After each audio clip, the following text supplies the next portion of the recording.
and led to the untimely demise of more than 40 million people from every country, every walk of life, including newborn, children, young and old. No subcontinent has been harder hit than our own here.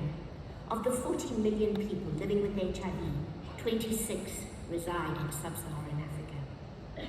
Of the many we have lost, some have held fame, some have been less known, but all have been sons, daughters, mothers, siblings, friends, and all are remembered. African women and African children have borne the brunt of those deaths. We were losing our teachers, mothers, breadwinners. By the year 2000, life expectancy had plummeted by more than 10 years. In some communities, 1 in every 2 young women living with HIV, with the risk of onward transmission in her pregnancies. Every second child born with HIV dying before their second birthday. 4 decades have come and gone since the human immunodeficiency virus was first discovered as the cause of AIDS. So it's how after about 2 weeks in the culture, we started to detect enzymatic activity, which was corresponding to a retrovirus. And then we checked under the microscope whether the virus was looking like retrovirus, the size, the shape, and also whether it was an envelope around the virus, and everything was corresponding. Over these decades, we have learned many important lessons in science, treatment, prevention, care, and the epidemic response. Some of the lessons in science have included how the virus locks onto the human T cell simultaneously via a CD4 receptor and one of 2 co-receptors, and that in so doing, viral replication can take place. We know in extraordinary detail the replication dynamics, which have also allowed us to quantify viral volume real time and monitor the response to antiviral therapy. We don't yet have a scalable HIV cure, but we have shown how these lessons can be exploited to eliminate HIV for cure, and these lessons have helped fashion a path to a vaccine. Knowing how the virus attacks and its mode of replication has identified a growing number of drug targets, leading to an amazing number of highly effective antiviral agents. Extending these antiviral therapies globally has led to stronger population immunity and the rolling back of the frightening increase in HIV-related tuberculosis co-infection, disease, and death. These agents are so powerful that they can now not only restore longevity to a person living with HIV, but also lead to complete reduction of viral replication. All this now in a single pill just once a day. We also now know that when virus replication is fully suppressed to levels of undetectability, then the virus can no longer be sexually transmitted. U equals U. Primary prevention has been revolutionized to allow for tailored interventions that protect people regardless of their lifestyle choices.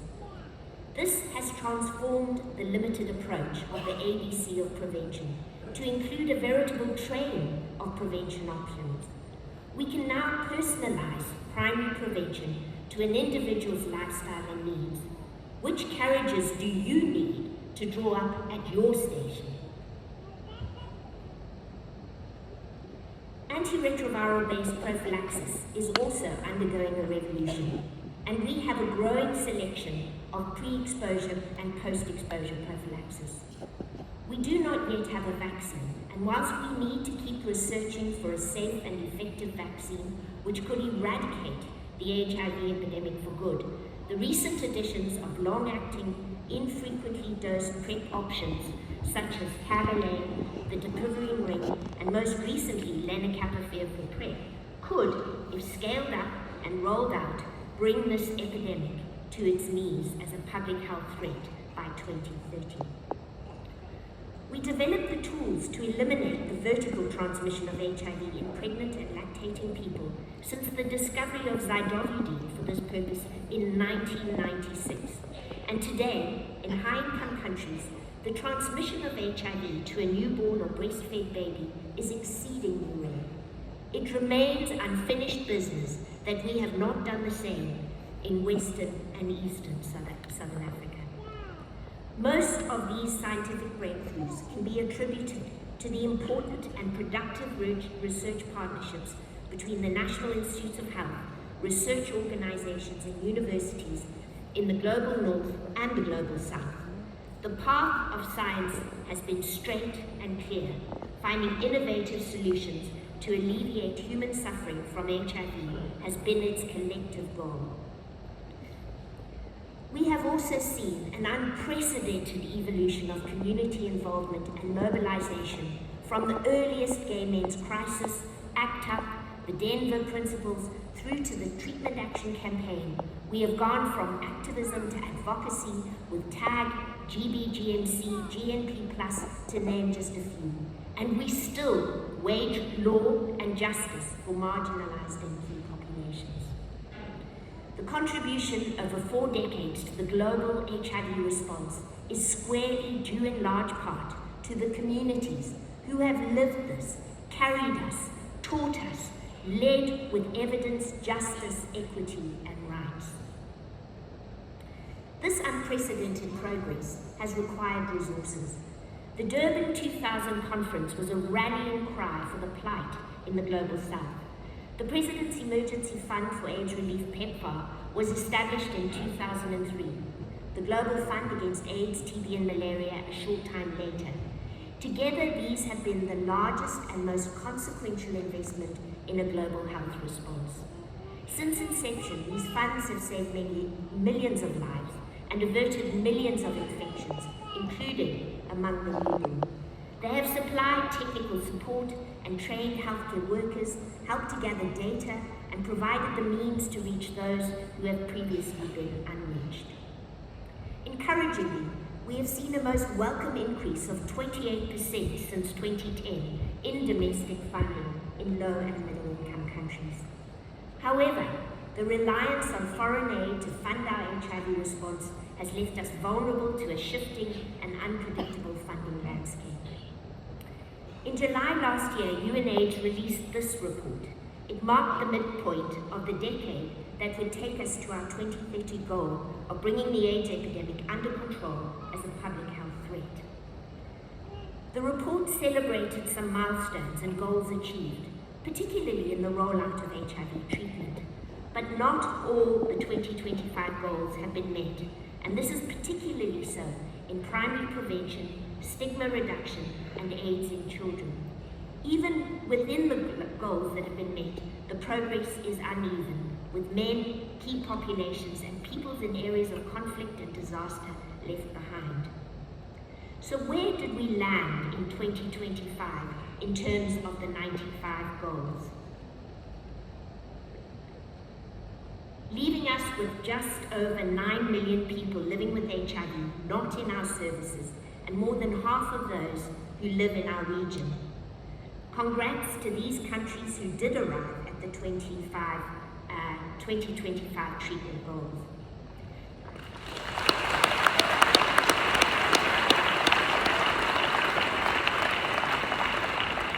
We can therefore celebrate reductions in AIDS-related deaths in our region, but this is not so for the ECA region, which is also troubled with war. And again, while we celebrate gains in our region in terms of reductions in new HIV infections, this is not the case for ECA, for LATAM, and the MENA regions, which saw increases in infections. Children are also inexcusably left behind in every way in the treatment cascade. And in 2024, 120,000 children acquired HIV in their young lives, facing a lifetime of living with HIV. Despite the innovation in prevention, the trajectory for incidence reduction has stalled. 1.3 million people acquired HIV in 2024, with half of that number in key and vulnerable people around the world, and half in young women in this region. This amounts to 570 young women every single day. For every person offered prevention in this last year, 3 people newly acquired HIV. Again, this is uneven across the world, with some regions still needing to get out of the starting blocks on prevention, despite ongoing or even increasing infections. Our region, Africa, has made a significant contribution to PrEP starts in the last 2 years. Concerningly, however, a large proportion of this has been PEPFAR sponsored. Overall, we have missed every primary prevention target in a distressingly lackluster rollout of oral PrEP. Oral PrEP has been available since 2012, but has just reached 8 million starts. The vaginal ring is just in the thousands, and Cabernet PrEP is available in relative vanishing amounts globally. Our ongoing challenges in 2024 were intractable stigma and discrimination that have, if anything, further intensified in the last few years, and almost all countries have punitive laws which discriminate at least one key and vulnerable populations. Wins in tolerance, acceptance, and inclusion have been walked back by governments in the north and south. Restricting laws that enable the spread of the virus whilst holding people and justice captive have become intractable in many places. On the global response, complacency, avoidance, and disregard have led to reductions in global funding, despite a call for a last push to epidemic control in 2030. That was our crossroad in 2024. The urgency of now to pull out all the stops, including new preventions and new boldness, and move undaunted to 2030 goals, or risk missing the bus and seeing this epidemic unchecked stretch on into the decades, costing more lives, more infections, and more money. And then 2025 rolled around. A US administration on a second-time ticket with an old axe to grind. Executive orders were signed on day 1 to dissolve USAID, defund global agencies, and attack science and research endeavor in the US and beyond. Over a few catastrophic months, $28 billion in foreign aid was stopped, of which $12 billion was for the health sector. Thousands of NIH-sponsored research grants were also stopped, and clinical research in many areas ground to an abrupt halt. Putting USAID into the wood chipper has abruptly stopped food to Sudan, vaccines to Kenya, antibiotics to Uganda, bed nets in West Africa, and orphan care generally.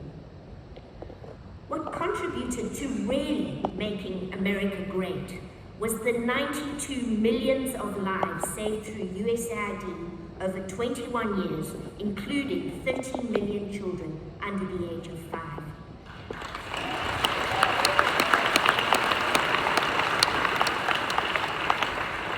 Since its inception in 2003, PEPFAR has received bipartisan support through 4 administrations and has stood as a cornerstone of the global fight against HIV, channeling $110 billion into prevention, detection, and care programs worldwide. This is from a recent report in The Lancet, which also warns that the removal of USAID support may lead to 14 million deaths, including in children, by 2030. HIV-related deaths are a significant contributor to this. While the impact on the ground of these stoppages throughout this region and other parts of the world are only just beginning to come to light, and you will hear much more about these at this conference, a number of groups have modeled the likely impact of if the resource gaps are not filled. These models are summarized in this publication by Rativosian and colleagues.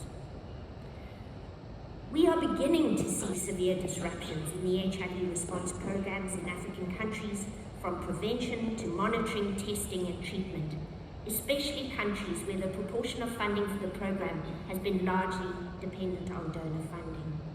The very people who collect data to monitor progress have also been cut, yet some groups are managing despite this God bless them, to report from the ground. This is one report from TAC in South Africa, where impacts on testing, dispensing, and clinic waiting times have all been affected.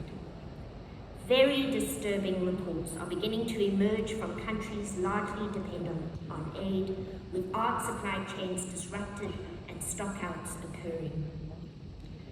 Primary prevention is hardest hit, with all USAID funding prevention services except vertical transmission prevention having been stopped overnight.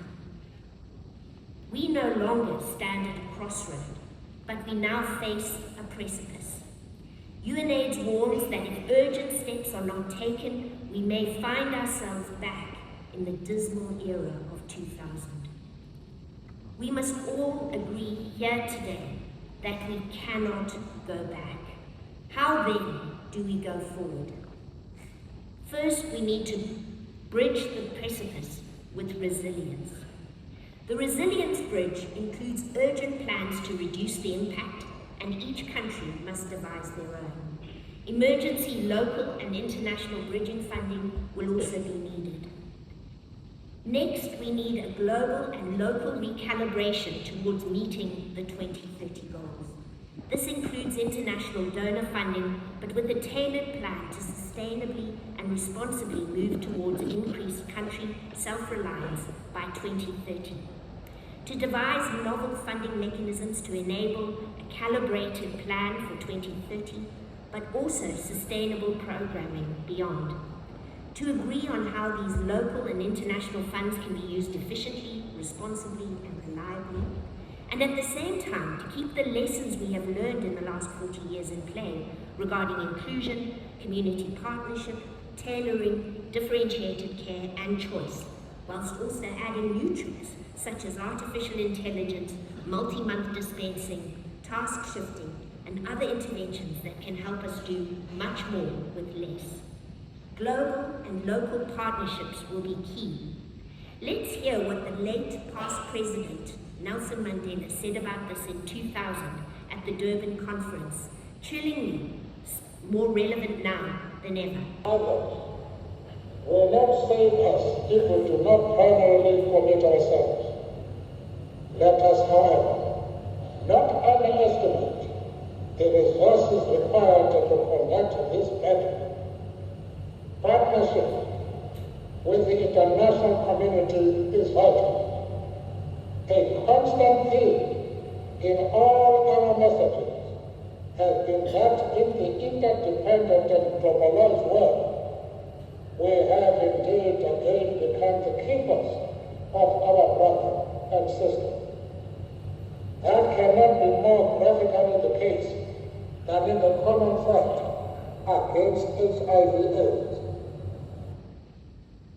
Along the new road to 2030, we need to prioritize some mile markers. First up, find the missing 9.2 million. This will need innovation, moving out of health facilities, and reliance on community support. We also need to ensure we keep all 40 million people living with HIV respectfully retained in care and virally suppressed. The second mile marker is bringing an end to AIDS in children and eliminating vertical transmission, particularly on our continent. We have the tools and we know how to do this. We congratulate those countries such as Cuba and Thailand that have achieved this, and Botswana, which is making good progress, to name a few. Prioritizing this at every level, from the highest in government to every antenatal care clinic, is required.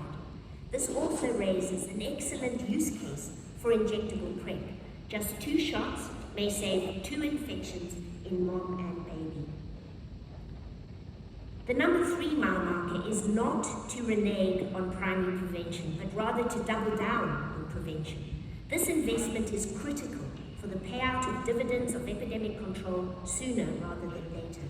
We as a global community need to reset the paradigm on the scale of prevention that will be needed for significant impact. Laura Rosenberg's data gives us some sense of this. 25 million PrEP starts in eastern Southern Africa to save 250,000 infections in this region. This requires prevention to be easy, cheap, accessible, and efficient. New prevention agents, such as injectable PrEP, bring great promise for effectiveness, but they can only have an impact if available and given liberally to those who can benefit most. We are grateful to the Global Fund, SIF, and other funders for their vision. The 4th mile marker brings caution that in this time of austerity, we don't stop reaching out to those who have been hardly reached. Rather than say this is unaffordable, let us say how can we do this with local skill, local community competence, and ingenuity. And that brings us to a key and surely not least mile marker. We have got this far with the strength, resilience, ingenuity, expertise of community. We won't get to 2030 or beyond without community. They must be seen, they must be engaged, they must be resourced. Finally, this virus does not sleep. It does not rest. It is continually questing to win this battle. We similarly cannot stop innovating, researching, and developing to stay at least one step ahead. In some ways, we do find ourselves back in 2000, but this is only in as much as we need the passion, the resolve, the activism, the action that we saw in that era. Tribute to Asia, Zaki, and others who once again have been willing to face detention, sanction, and retaliation for justice, and to ensure that we do not go back. We have lived through 4 decades, eras of despair, hope, and perseverance. Let's count resilience and resolve in our march to 2030 and an AIDS-free future. You can get involved by signing onto the Kigali call to action. And the thoughts I've shared with you today are really just the conversation starters that we hope you will all engage in the next few days.